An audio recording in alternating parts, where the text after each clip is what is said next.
Have you ever felt completely drained after doing absolutely nothing? Not physically exhausted, but emotionally wiped out. You didn't run a marathon, attend a dozen meetings, or climb a mountain. And yet, you feel heavy, low, like your mind has been carrying a weight no one else can see.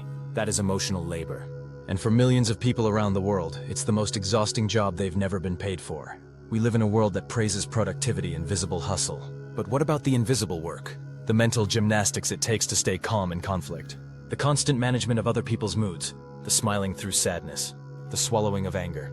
The energy it takes to say I'm fine when you're falling apart. That's the hidden emotional labor of daily life. And it's draining people, silently, day after day. The term emotional labor was first coined by sociologist Dr. Arlie Hochschild in the 1980s. At the time, it referred to how service workers are expected to regulate their emotions to make others feel comfortable. For example, a flight attendant who must smile no matter what. But since then, the meaning has evolved. Now, emotional labor includes everything from hiding tears to avoid conflict, to managing a household's emotional atmosphere, to becoming the rock for friends, partners, or colleagues, even when you're falling apart inside. In 2023, the World Health Organization reported that over 1 billion people globally live with a mental health condition. That's roughly 1 in every 8 people. But many of them aren't visibly struggling.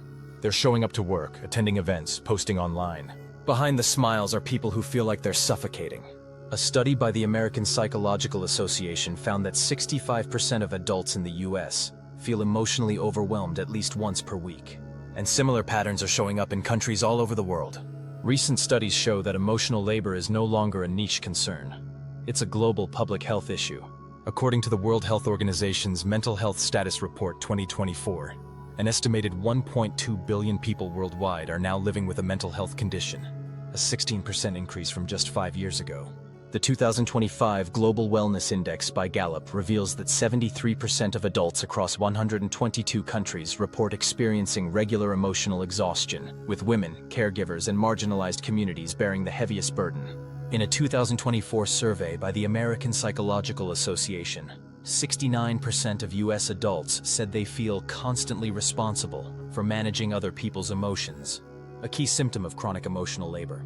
Meanwhile, a UK-based Mind Health study in early 2025 found that 61% of participants said they hide their true emotional state at least once daily, particularly in digital spaces. These numbers show that emotional labor is not only widespread, it's silently eroding people's well-being across cultures, classes, and continents. Taken together, across the UN or underdeveloped world, about 1/3 of people report depression-like symptoms. Nearly 3 in 10 experience constant emotional distress, and most never access treatment. These combined findings underscore the immense, unsolved burden of emotional labor and burnout in communities with the least resources. This emotional exhaustion doesn't show up in big, dramatic ways at first. It creeps in slowly. You start zoning out in conversations. You find yourself avoiding messages. You feel flat, not sad, just distant. You're not lazy. You're emotionally overloaded. We're not taught to recognize emotional labor because it's invisible. You don't get a paycheck for it. There's no calendar invite, no report to submit. But here's what it might look like in your life. You think constantly about other people's needs. You soften your words to avoid upsetting someone. You put aside your emotions to take care of others. You say yes when you're already depleted. You carry the burden of being the strong one, the calm one, the one who never loses it. And the truth is, the people who carry the most emotional labor are often the strongest, kindest, most dependable people. Because they've been conditioned to be the anchor. The person others turn to, the one who doesn't crack, the one who holds the room together. But here's the problem. Who holds you? You don't get emotional sick days. You don't get applause for staying quiet to avoid a fight. You don't get credit for biting your tongue, for crying in the shower, for pushing through when you're on empty. Therapist Whitney Goodman said it best. Being the strong one becomes a full-time job, and no one sees your breakdown coming, not even you. In our digital age, emotional labor has multiplied. Every notification on your phone is another micro moment of processing. You're constantly reacting, adjusting, interpreting, and performing. Social media has turned emotional regulation into a full-time role. You're curating a version of yourself, managing how you come across, absorbing other people's joy or pain through their posts. You're answering late-night messages, sending polite emojis, trying not to be misunderstood. Statista data shows that the average person now spends over 6.5 hours online every day. Most of that time involves subtle emotional engagement. From news headlines to messages to silent comparisons. Your brain doesn't get a break. And over time, this constant performance chips away at your inner reserves. The lie we often tell ourselves is, "I'm fine." It's the easiest way to avoid explaining. But deep down, we know something's not right. We say we're okay to protect others, to maintain the peace, to avoid seeming dramatic. But those unspoken emotions, they don't disappear. They wait. They show up later as anxiety, burnout, or numbness.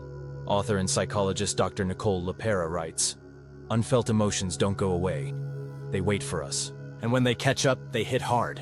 You might wake up tired even after 8 hours of sleep. You might feel numb in conversations. You might pull away from social events, not because you dislike people, but because you simply have nothing left to give. You might cry at small things or feel nothing at all. These are not signs of laziness. These are symptoms of emotional depletion. So what can you do? How do you begin to heal from something that's always been invisible?